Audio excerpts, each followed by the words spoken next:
마련을 했었고요. 그 다음에 이제 우리 대한민국의 시작 이야기를 한번 해볼게요. 대한민국 시작하면 제가 이 이야기를 안 드릴 수가 없어요. 혹시 여기 어딘지 아십니까? 한 번도 못 와보셨을 거예요. 네, 저도 못 가봤습니다. 아직 완공이 안 됐습니다. 네, 원래는 올해 11월 23일, 그러니까 임시정부 요인들이 개인 자격으로 귀국한 날짜가 1945년 11월 23일이었어요. 그래서 그 날짜를 맞춰가지고 올해 11월 23일에 개관한다라고 발표가 되어 있었거든요. 그런데 아직 여기 전시 부분이 잘 안 됐나 봐요. 그래서 제가 지난주 토요일 날 서대문 형무소 역사관에 여기 대면 수업이 이제 이루어지거든요. 그래서 대면 수업을 갔다가 여기 앞에 바로 있어요. 그래서 아까랑 좀 모습이 다르죠. 여기 조감도는 이렇게 생겼는데 실제로 보면 이렇습니다. 여기. 그래서 서대문 형무소 주차장을 바로 사이에 두고 대한민국 임시정부 기념관이 이제 내년 4월쯤 개관하지 않을까. 뭐 2월 말쯤 끝난다고 하는데 4월 임시정부가 수립된 날짜를 기념해서 아마 개관하지 않을까라는 생각이 들더라고요. 그래서 임시정부 기념관이 이렇게 만들어지고 있다는 것.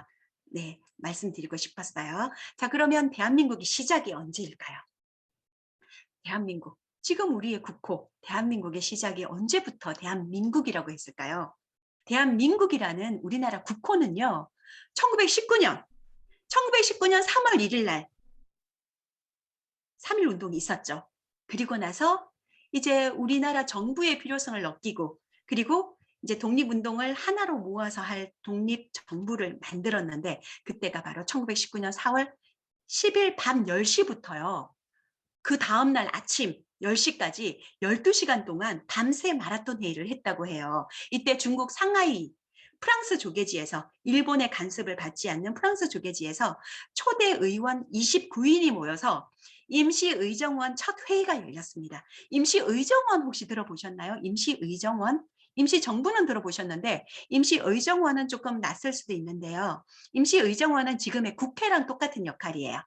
그러니까 임시정부는 지금의 정부 행정부인 거고 임시의정원은 지금의 국회 입법을 하는 기관이에요. 그래서 임시의정원이 먼저 만들어졌어요. 그래서 첫 회의를 열었어요. 그리고 4월 11일 밤새 회의를 하고 나서 대한민국으로 우리나라 국호를 결정한 거예요. 그리고 국민이 나라의 주인이다 라고 하면서 민주공화제를 채택한 겁니다. 그래서 우리나라 대한민국이라는 국호는 이때 시작됐다는 것. 1919년 4월 11일로 기억해 주시면 돼요. 우리나라 임시정부가 수립된 날, 그 날짜로 기억해 주세요. 그래서 초대 의원 29인이 누구냐면요. 바로 각 지역에서 오신 이 29분이 모여서 그렇게 만들어진 겁니다. 그래서 우리 선생님들 아주 친숙한 이름도 있을 거예요. 신태호, 여운형, 이광수, 이동영, 조소왕 이런 분들 잘 아시죠? 이회영 그리고 또 조성환, 조왕구 이런 분들도 아실 것 같아요. 그래서 이분들이 모여서 첫 회의를 했는데요. 대한민국 국호가 어떻게 탄생되었는지 자 선생님이 재미있는 말풍선을 준비했습니다. 우리 친구들 한번 제가 시켜보겠습니다. 신서구라는 대표가 계셨어요. 이분이 뭐라고 했냐면요. 이때 대한민국 임시의정원의 초대 의장을 누구로 뽑았냐면 이동영 선생이었어요. 이동영 선생 초대 의장이었어요. 초대 의장이 대한민국 우리나라 국호를 어떻게 하는 것이 좋겠소 라고 하니까 대한민국이 어떻겠소? 네, 여운영 대한이란 말은 조선 왕조 만렵 잠깐 쓰다가 망한 이름이니 새 국가 이름으로 적합하지 않소. 나는 반대요. 다시 신서구 선생님 대한으로 망했으니 대한으로 다시 해봅시다. 이동영 선생님 국호는 대한민국으로 결정되었음을 선포합니다. 그래서 이렇게 해서 우리나라 국호가 만들어지게 된 거예요. 네, 기억하시죠? 이렇게 하면.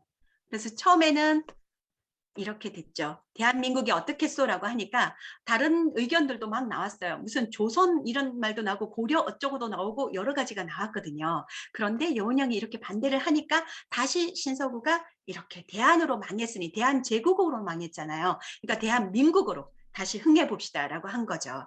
그래서 이렇게 선포가 됐습니다. 이제 우리나라 국호가 언제 어떻게 만들어졌는지 우리 이거 잘 알고 계시는 분 아마 잘 없을 거예요. 우리 친구들, 우리 선생님들 이제 잘 아셨습니다. 그리고요, 이분이 누구냐면 바로 초대 의장을 하셨던 바로 이동영 선생이십니다. 이동영 선생님의 고향이 어디시냐면요, 충청남도 천안이에요. 그래서 천안에 사람들이 많이 오가는 남부 오거리에 이동영 선생님이 이렇게 동상을 세워놨어요.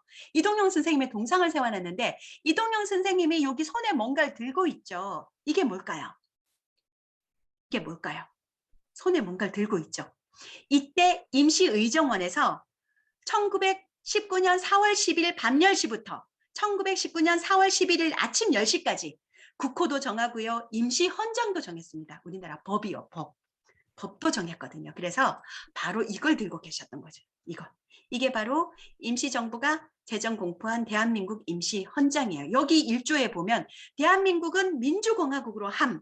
이게 바로 여기에 있었던 거죠. 그래서 지금 우리나라 헌법 그대로거든요. 그래서 우리나라 헌법이 바로 임시정부의 뿌리에 법통성에 있다라는 게 여기서 확인이 되죠. 지금부터 우리나라는 대한제국에서 대한민국이 탄생하는 엄숙한 순간입니다. 제국의 시민이 아니고 민주공화국의 국민이 되는 것입니다. 나라의 주인은 우리 국민입니다. 이 사실을 잊지 말고 꼭 광복합시다. 바로 이때부터 이제 우리는 황제의 나라, 왕의 나라가 아니고 바로 국민이 주인인 나라가 된 게 이때부터였습니다. 그래서 얼마나 역사적인 순간인지 아시겠죠? 지금 그날 밤이요. 그래서 여기 어딘지 아십니까? 여기 와보셨죠? 국회의사당이에요. 네, 국회의사당 안에 중앙홀에 가면 바로 여기서 우리 방금 보셨던 이동영 선생님을 만나볼 수 있어요. 그래서 대한민국 임시정부 임시의정원, 그러니까 대한민국 임시정부의 국회 역할을 했던 그 국회의 초대 의장이셨으니까 여기다 이렇게 모셔둔 거죠. 그리고 이건 대한민국 정부의 재헌국회의 의장이었던 분들 이렇게 이승만하고 신익희하고 이렇게 모셔져 있고요. 그리고 우리가 이 내용을 지금 국호를 어떻게 정했고 언제 어디까지 어떻게 됐고 이걸 어떻게 알 수 있냐면요. 바로 이게 있기에 가능한 거예요. 이게 뭐냐면은 대한민국 임시의정원 문서가 남아 있습니다. 근데 이게 어떻게 남아 있을까요? 그렇게 27년간 임시정부가 대험난한 대장정을 갔다 왔다 하면서 어떻게 남아 있을까요? 바로 마지막 국회의장이 누구였냐면요. 홍진이라는 분이셨어요. 근데 4번 국회의장을 역임하셨는데 마지막 국회의장인 홍진 의원이 바로 귀국하면서 환국할 때 이걸 가지고 왔던 거예요. 이 서류들을. 그래서 3.1운동 이후에 1919년 4월 11일부터 1945년 8월 17일까지 개최했던 그 정기회의, 임시회의, 회의록뿐만 아니라 다양한 문서들을 여기에 다 가지고 왔기 때문에 우리가 임시정부에 대한 역사를 알 수 있는 거죠. 이거 어디 가면 볼 수 있을까요? 바로 국회 도서관에 가면 있습니다. 그리고 국회 도서관에 가면 홍진 의원을 기념해서 또 국회 도서관 상설 전시실에 홍진 의원 그 동상도 만들어 놓고 이것도 구경할 수 있거든요. 그래서 다음에 혹 오신다면, 한국에 오신다면 국회의사당과 국회의사당 그 국회 도서관을 꼭 한번 방문해 주십시오. 그리고요, 우리나라 임시정부가 원래는 임시정부가 여러 개가 있었어요. 그런데 조직도 갖추고 사람도 갖추고 자금도 있고 여러 그 정부가 될 만한 자격을 갖춘 정부는 이렇게 3개가 있었어요. 그래서 상하이에 임시정부가 있었고 연해주 쪽에 대한국민의회라는 임시정부가 있었고 국내에 서울에 또 한성정부가 있었는데요. 이 3개의 정부가 하나로 합쳐지게 돼요. 1919년 9월에요. 그래서 통합된 임시정부를 여기 상하이에서 만들어지게 되는 거죠. 그래서 지금 그분들이 통합한 다음에 찍은 기념사진이에요. 그리고 임시정부 첫 번째 청사가 이런 모습이었어요. 이때 그 도산 안창호 선생님이 그 미주에서 모금한 독립자금을 들고 와가지고 마련한 그 임시정부 청사가 바로 첫 번째 청사가 여기입니다. 지금은 여기 흔적도 없이 남아있질 않고요. 마지막 청사만 우리가 확인할 수 있는데요. 그래서 이 임시정부에서는 정말 그 독립을 찾고 국민이 주인된 그런 나라를 세우기 위해서 정말 많은 노력을 했습니다. 그런데 어떤 불협화음이 생겼냐면요. 위태위태하게 점점 임시정부가 힘을 잃어갔어요. 왜냐하면 임시정부 첫 번째 대통령이 누구였냐면요. 이승만 대통령이었어요. 그런데 이승만 대통령은 임시정부의 대통령이면서 한 6년 동안 6개월만 여기 상하이에 있고 대부분을 그냥 미국에 가 계신 거예요. 그래서 그냥 외교로만 어떻게 우리나라를 독립을 하려고 했는데 이승만 대통령이 국제연맹이 우리나라를 통치해달라는 청원서를 미국 대통령한테 보냈던 거예요. 그래서 이게 발각이 되면서 이승만 대통령 자격 없다. 어떻게 임시정부의 대통령이면서 계속 미국에만 있느냐, 빨리 돌아와라, 막 이런 이야기들이 마구 나왔던 거죠. 그리고는 1923년에 국민대표회의라고 해서 안창호 선생님이 중심이 되어서 이런 대표회의를 소집했어요. 대표회의에서 어떤 이야기가 나왔냐면요. 독립운동가들이 막 여러 파로 나누었어요. 개조파, 창조파, 새로 하자. 아니 고쳐서 하자. 개조파, 유지하자. 이런 파들로 나누어져 가지고 임시정부가 갈기갈기 찢어지고 독립운동가들이 떠나버리게 되었어요. 그리고 이승만은 탄핵을 당하고요.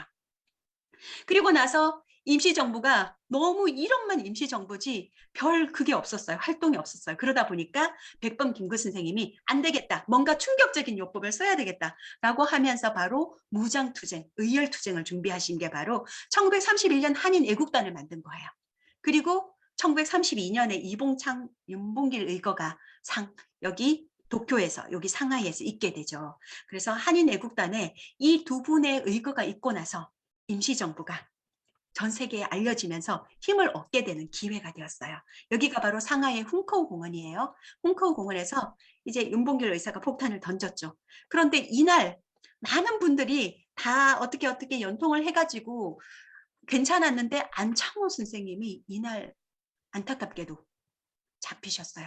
왜냐하면 안창호 선생님 하면 약속이 정말 너무너무 약속을 중요시하는 분이셨거든요. 그래서 약속에 크고 작음을 저울질하지 마라 이런 말씀을 하셨던 분이 안창호 선생님이셨어요. 그래서 이날 안창호 선생님은 그 상하이에 있는 그 교민단의 그 청년들 독립 자금 무슨 자금을 주려고 약속했기 때문에 그 집에 갔다가 그만 잡혀버리고 말았죠. 그리고 국내로 호송되게 되고 감옥에 갇히고 그러고 나서 얼마 지나지 않아서 또 나왔다가 다시 감옥에 갔다가 되풀이하다 결국은 돌아가시게 됐거든요. 그래서 이분 누군지 아십니까? 네, 국민당 정부 중국 국민당 장제스예요. 그래서 장제스가 어떤 말을 했냐면요. 중국의 100만 대군과 4억 중국인이 해내지 못하는 위대한 일을 한국인 한 사람이 해냈다라고 얘기를 하면서 이때부터 우리나라 임시정부에 아주 협조적이게 되죠. 그리고 나중에 충칭으로 옮겼을 때 국민당 정부가 옮겨갔을 때 우리나라 임시정부가 수립되고 잘 마련될 수 있도록 많이 도와줬던 분이 바로 이분이셨어요. 그리고 이분은 누구냐면요. 바로 이시영 선생, 이회영 선생이라고 들어보셨죠? 그 노블리스 오블리제. 어떤 거냐면은 바로 많은 재산을 팔아서 가서 독립운동 하신 분, 그분의 동생이에요. 그분이 뭐라고 하셨냐면 이런 이야기를 하셨어요.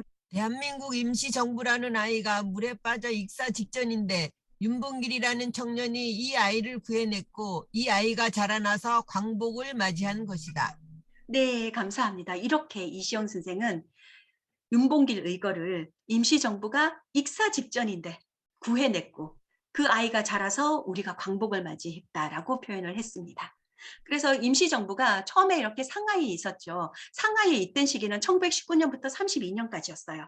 그리고 이제 윤봉길 의거가 있고 나서 일본의 감시와 일본의 탄압으로 여기 있지를 못하게 됐어요. 그래서 계속 옮겨가게 되죠. 일본을 피해서요. 그래서 가는 곳마다 특히 광저우에서는 그날 피했는데 그 다음날 광저우가 완전히 함락되는 그런 일도 있었다고 합니다. 그래서 정말 어렵고 힘든 시기를 이렇게 지나고 나서 충칭 시기 1940년에서 1945년까지 이때 비로소 그 이름에 걸맞는 역할을 했던 때가 이때라고 해요. 우리나라 군대도 만들어지고요. 한국 광복군. 네. 그리고 진공작전을 펼쳐서 우리가 스스로 나라를 찾으려고 했는데 일본이 항복해 버림으로써 우리의 그 작전이 아주 무산되어 버린 안타까운 일이 바로 그때였습니다. 그래서 3.1운동 결과 만들어진 대한민국이라는 씨앗을 우리가 잘 관리하고 피워내기 위해서 대한민국, 민국이라는 거, 자유, 평등 이런 우리 그 자유민주주의 체제를 피워내기 위해서 27년이라는 고난의 대장정을 거쳐서 비로소 광복을 맞이했다라고 우리 임시정부의 역할을 그렇게 생각해 주시면 될 것 같습니다.